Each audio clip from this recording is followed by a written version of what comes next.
আমার কাছে আসে যারা একদম কোনো জায়গা কোনো উপায় নাই, মানে এইটার কোনো ব্যবস্থা নাই, টাঙ্কি নতুন কিনতে হবে, তারাই শুধু আমার এখানে বেশি আসতেছে। প্রথমে আমি একটা টাঙ্কি দিয়ে যাওয়ার পরে টাঙ্কিটার আগে দেখি যে কোথায় কোথায় কি আছে, সম্পূর্ণ ওটারে ঘষে ফেলাই। ঘষলে পরে ওটার সম্পূর্ণ জায়গা ঘষলে বাইরেই যায় যে কি হালে এটার কি কোথায় কি আছে। যদি কোনো জায়গা কোনো অংশ ভালো থাকে থাকলো, না থাকলে নাই। এইগুলো কাইটে সুন্দর করে প্রসেসিং করে আমি এই সুন্দর করে এই বাজে আবার ফিরে বাজ দিই। বাজ দিয়ে দিয়ে প্রতিটা জায়গা কাটি, কাইটে ওই মাপে বাজ দিয়ে প্লেন চিট লাগাই দিই। প্লেন চিট লাগাই দেওয়ার পরে এটারে সুন্দর করে ঘষি, ঘষে এরপরে হলো আস্তর করি, যেটা বলে স্টিল আস্তর। স্টিল আস্তর মারার পরে ওই স্টিল আস্তর যেমন একটা আস্তর যে প্লেন শিটে কোনো জং আসে না, ওইটা দেই। ওইটা দেওয়ার পরে আমি একটা হার্ডনার পুটিং আছে, বিদেশি পুটিং হার্ডনার, যেটা 1 মিনিটেই শুকায় যায়। ওই পুটিংটা টানি, পুটিংটা টাইনে ওটা সুন্দর করে সমস্ত গ্যাপ ট্যাপ মেকআপ করে কাইটে ফিনিশিং করে এরপরে হলো আবার একটা আস্তর মারি, সেটা হলো টোয়ার আস্তর, যেটা আমাদের ভাষায় বলে টোয়ার আস্তর। অনেকেই বুঝে না, এই টোয়ার আস্তর মারি। টোয়ার আস্তর মারার পরে আমি আবার একটা চেক দিই, একটা আছে আইসিআই পুটিং বলে।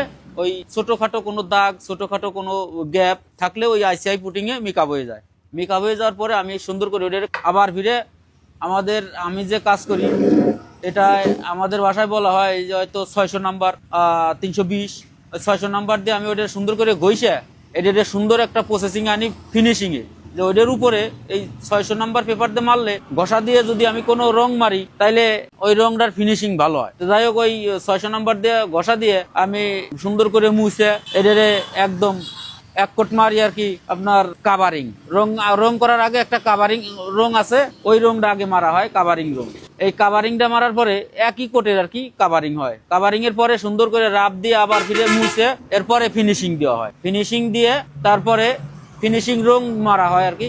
এরপরে এটার একটু কোন রকম শুকাইয়ে 5 মিনিট শুকাইয়ে এটার আবার একটু রাব দিয়ে কি 1000 নাম্বার সিরিজ পেপার আছে, ওই সিরিজ পেপার দিয়ে হালকা একটু ঘষা দিয়ে সুন্দর কাপড় দিয়ে ভালো কাপড় দিয়ে মুছা দিয়ে এরপরে হলো ফিনিশিং। যদি স্টিকার লাগান দরকার হয়, কেউ লাগায় কেউ লাগায় না, অনেকেই লাগায়, বেশিরভাগ টাঙ্কিতেই লাগার। কোনো কোনো টাঙ্কি আছে পুরোনো টাঙ্কি, এরা লাগায় না।